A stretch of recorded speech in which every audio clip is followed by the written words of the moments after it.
So I was inspired to start this project by two hunches I had. The first is that regular people don't truly understand just how wealthy the wealthy are. You ask someone to name a wealthy person, and many people will say, I don't know, an athlete, a famous athlete. And so I did a little research, and I saw that in 2014, the highest paid athlete in the world was the boxer Floyd Mayweather. He made $105 million, which is a lot of money, right? But the same year, the highest paid hedge fund manager in the world, a guy named Kenneth Griffin, made $1.3 billion. And yet Floyd Mayweather is world famous, and for most people, Griffin is entirely unknown. And that second hunch I had is that regular people don't truly understand just how unequal our society has become. This really fascinating Harvard study asked people what they thought the pay ratio was between the top executives at major companies and regular employees. And most people thought it was about 30 to 1. And the reality is it's over 350 to 1. So I dive into this research, and what I find is just extraordinary. So the 6 heirs to the Walmart fortune own more wealth than the bottom 40% of America. Worldwide, the top 1% of people own 50% of all wealth, while the bottom 50% of people own just 1% of all wealth. Between 1989 and 2013, American families at the 90th percentile saw their wealth grow by over 50%, while families at the 25th percentile actually saw their wealth drop by 6%. And this topic, of course, of wealth has been addressed a lot throughout the history of photography. There's a lot of photography decrying poverty. Think of Jacob Riis's photos of 1890s New York.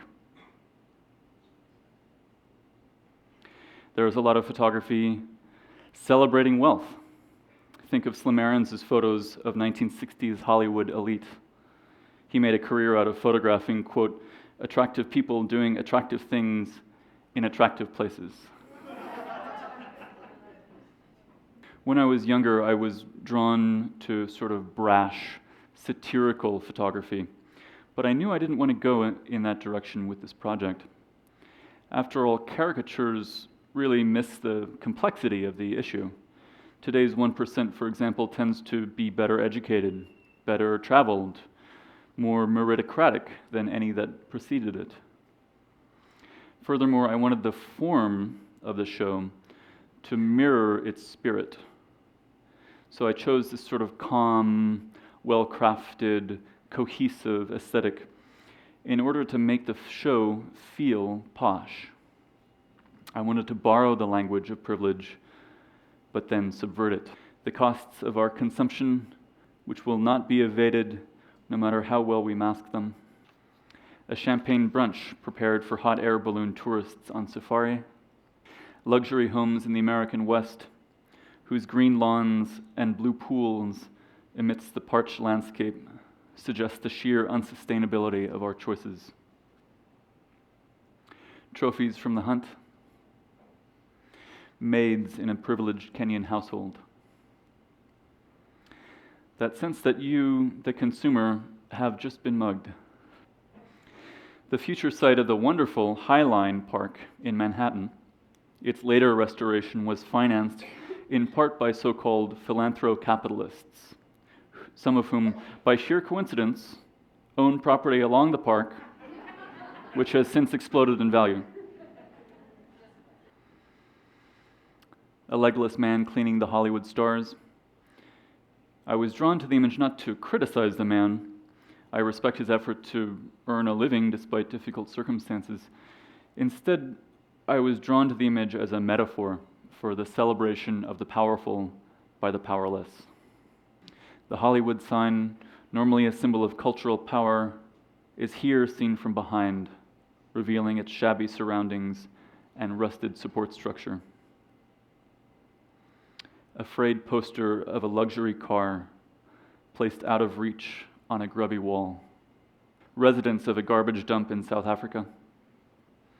A subtle menace in an otherwise tranquil scene of gated privilege. A crowd protesting the G8 summit in Germany. A street preacher calls for Wall Street to repent, like Jesus sweeping the moneylenders from the temple.